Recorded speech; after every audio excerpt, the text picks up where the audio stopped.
Hello everyone, आप सभी का फिर से स्वागत है। यह घटना चक्र ज्योग्राफी का डिस्कशन है और आज का टॉपिक है नहरें।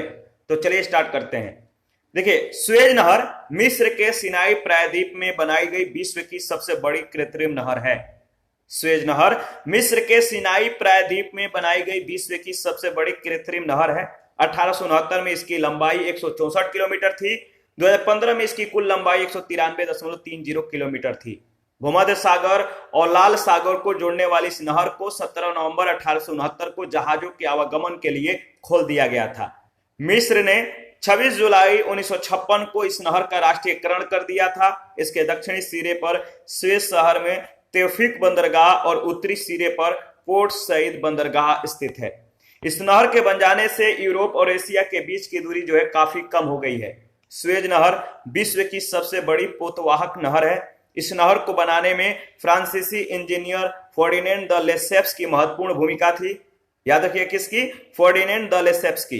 पनामा नहर मध्य अमेरिका में पनामा के स्थल मध्य को काटकर बनाई गई प्रमुख जहाजी नहर है। यह अटलांटिक महासागर को प्रशांत महासागर से जोड़ती है। वर्तमान में इस नहर पर पनामा देश का अधिकार है। स्टालिन नहर बाल्टिक सागर को आर्कटिक सागर से जोड़ती है। स्टालिन नहर बाल्टिक सागर को आर्कटिक सागर से जोड़ती है। राइन मेन डेन्यूब नहर उत्तरी सागर को काला सागर से जोड़ती है। राइन मेन डेन्यूब नहर उत्तरी सागर को काला सागर से जोड़ती है। सेंट लॉरेंस नहर महान झीलों से जुड़ा हुआ है। उत्तरी अमेरिका के आंतरिक भागों में इस जलमार्ग के द्वारा समुद्री जहाजों का यातायात संभव हुआ है। जलपास यानी लॉक पद्धति किसी नदी, नहर या झीलों के जलमार्ग में जल के विभिन्न स्तरों के बीच नौकाओं को ऊपर उठाने और नीचे उतारने की एक पद्धति है। जलपास की स्थापना उन नदियों और नहरों में की जाती है जहां जल स्तर में अचानक परिवर्तन होता है। जलपास का उपयोग, याद रखिएगा, जलपास का उपयोग कर किसी भी नदी या नहर को आसानी से नौगम में बनाया जा सकता है। पनामा नहर, डेन्यूब नदी और राइन नदी में जलपास यानी लॉक पद्धति का प्रयोग किया गया है, जबकि सुएज नहर में इस पद्धति का प्रयोग नहीं किया गया है। लुडविग्स नहर दक्षिण जर्मनी में आंतरिक जलमार्ग के रूप में प्रयोग की जाती है। साल्ट सेंटी मारी नहर कनाडा में है, जो वर्ष 1987 तक अटलांटिक महासागर से लेक सुपिरियर तक जहाजी मार्ग का हिस्सा था। वोल्गा डॉन नहर जो है रूस में स्थित है, जो वहां की दो मुख्य नदियां वोल्गा और डॉन को आपस में जोड़ती है। सफेद सागर नहर रूस में स्थित है, जो सफेद सागर तथा लेक ओनेगा को आपस में जोड़ती है। ध्यान रखिएगा। आगे बढ़ते हैं। देखिए, विश्व की प्रमुख नहरें और देश। सुएज नहर जो है मिस्र में है। इसकी स्थिति क्या है? तो लाल सागर एवं भूमध्य सागर के मध्य। पनामा नहर पनामा में है। प्रशांत महासागर एवं अटलांटिक महासागर के मध्य इसकी स्थिति है। वेलैंड कनाडा में है। इरी झील और ओंटारियो झील के मध्य है। इरी नहर जो है संयुक्त राज्य अमेरिका में है। इरी झील एवं हडसन नदी के मध्य है। सू नहर संयुक्त राज्य अमेरिका में है। सुपिरियर झील एवं हुरॉन झील के मध्य है। किल नहर जर्मनी में है और बाल्टिक सागर एवं उत्तरी सागर के मध्य में इसकी अवस्थिति है। न्यू वाटरवे ये जर्मनी में है और उत्तरी सागर एवं रॉटरडैम के मध्य इसकी जो है स्थिति है। उत्तरी सागर जर्मनी में है। एस्टर्डम और उत्तरी सागर के मध्य इसकी अवस्थिति है। गोटा नहर स्वीडन में है। गुटेनबर्ग और स्टॉकहोम के मध्य इसकी अवस्थिति है।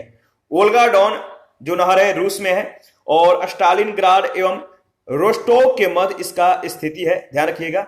और अल्बर्ट नहर जो है बेल्जियम है। एंटवर्प एवं लीग के मध्य इसकी अवस्थिति है। इस पर आधारित पहला प्रश्न पूछा गया है। सुएज नहर जिनको जोड़ती है वे हैं। सुएज नहर किसको जोड़ती है? तो सुएज नहर लाल सागर को भूमध्य सागर से जोड़ती है। याद रखिएगा, लाल सागर को भूमध्य सागर से। सुएज नहर मिस्र के सिनाई प्रायद्वीप में बनाई गई विश्व की सबसे बड़ी कृत्रिम नहर है। 1869 में इसकी लंबाई 164 किलोमीटर थी। 2015 में इसकी कुल लंबाई 193.30 किलोमीटर थी। भूमध्य सागर और लाल सागर को जोड़ने वाली इस नहर को 1869 ईस्वी में जहाजों के आवागमन के लिए खोल दिया गया था। इसके दक्षिणी सिरे पर सुएज शहर में तौफीक बंदरगाह और उत्तरी सिरे पर पोर्ट सईद बंदरगाह स्थित है। इस नहर के बन जाने से यूरोप और एशिया के बीच की दूरी काफी कम हो गई है। क्योंकि इसके बनने से पूर्व यूरोप से एशिया और एशिया से यूरोप जाने वाले जहाजों को अफ्रीका महाद्वीप का चक्कर लगाकर जाना होता था। स्वेज नहर विश्व की सबसे बड़ी पोतवाहक नहर है। आगे बढ़ते हैं। प्रश्न संख्या सेकंड है, स्वेज नहर के दोनों सिरों पर स्थित पतन युग में है। स्वेज नहर के दोनों सिरों पर स्थित पतन युग में है पोर्ट सईद तथा स्वेज। पोर्ट सईद तथा Suez, D option. Third number है, कथन ए कह रहा है कि स्वेज नहर बनाने से भारत के पश्चिमी देशों से जो दूरी है कम हो गई है। कारण आर, स्वेज नहर भूमध्य सागर को लाल सागर से जोड़ती है। इसका सही जवाब क्या होगा अब बताइए। ए और आर दोनों सही है, आर ए की सही व्याख्या करता है। ए ऑप्शन सही ऑप्शन है। प्रश्न संख्या 4, निम्नलिखित में से कौन संसार की सबसे बड़ी पोतवाहक नहर है। निम्नलिखित में से कौन संसार की सबसे बड़ी पोतवाहक नहर है, वह है आपका स्वेज नहर, डी ऑप्शन। प्रश्न संख्या 5 है, स्वेज नहर के बन जाने के पश्चात भारत और यूरोप के मध्य की सामुद्रिक दूरी में कितनी कमी आई है। स्वेज नहर के बन जाने के पश्चात भारत और यूरोप के मध्य की सामुद्रिक दूरी में कितनी कमी आई है। 7000 किलोमीटर, याद रखिएगा, बी ऑप्शन राइट ऑप्शन है। स्वेज नहर के बन जाने के पश्चात भारत और यूरोप के मध्य स्वेज नहर के बन जाने के पश्चात भारत और यूरोप के मध्य सामुद्रिक दूरी में 7000 किलोमीटर की जो है कमी आई है। स्वेज नहर के बनने से पहले यूरोप वासियों को भारत पहुंचने के लिए अफ्रीका के पश्चिमी तट होते हुए केप ऑफ गुड होप मार्ग के द्वारा भारत आना पड़ता था। और गौरतलब है कि स्वेज नहर से समुद्री यातायात 1869 ईस्वी में प्रारंभ हुआ था। 6 नंबर है, मुंबई से कहां जाने के लिए स्वेज नहर से होकर नहीं गुजरना होगा। मुंबई से कहां जाने के लिए स्वेज नहर से होकर नहीं गुजरना होगा। इसका सही जवाब होगा स्वेज, बी ऑप्शन, ध्यान रखिएगा। और इसके बारे में एक दो पॉइंट है, डिस्कस कर लेते हैं। देखिए, भारत के पश्चिमी तट पर स्थित मुंबई से स्वेज बंदरगाह की यात्रा में स्वेज नहर को नहीं पार करना पड़ेगा, क्योंकि स्वेज बंदरगाह स्वेज नहर के दक्षिणी सिरे पर स्थित है।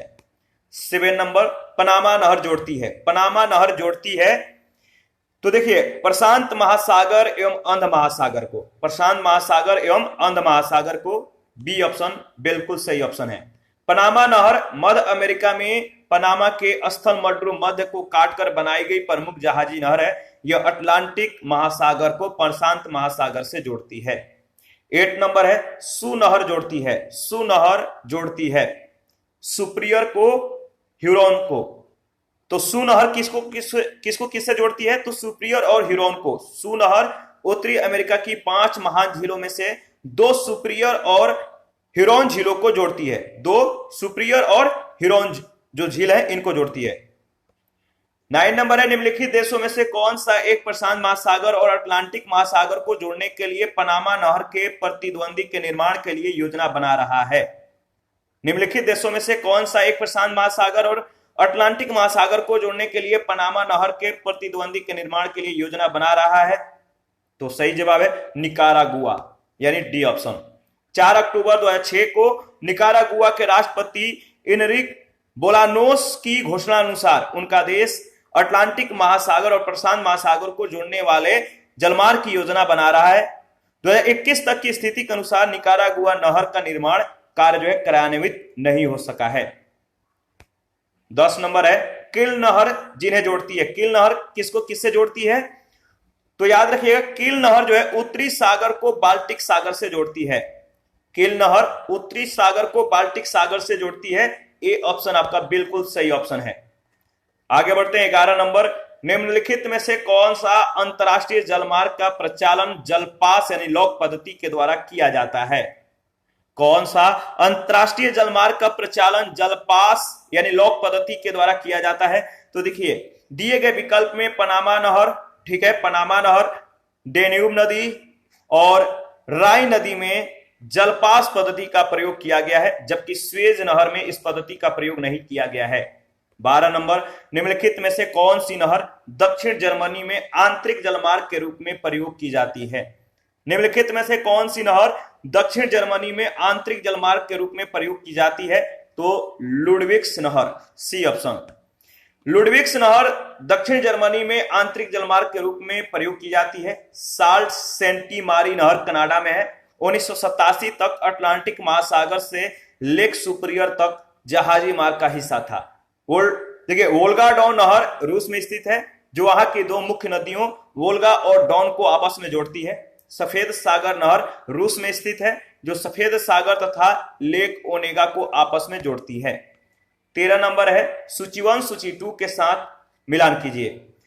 सूची 1 सूची 2 के साथ आपको मिलान करना है। इसका सही जवाब क्या होगा, तो चलिए मिलान करते हैं। देखिए जो किल नहर है, किल नहर का जो संबंध है वो है आपका एल्ब ज्वार नद मुख यानी एक्सुअरी व बाल्टिक सागर को। किसको जोड़ती है? एल्ब ज्वार नद मुख व बाल्टिक सागर को किल नहर। इसके बाद जो आपका सू नहर है, सू नहर सुपीरियर झील और ह्यूरॉन झील को जोड़ती है।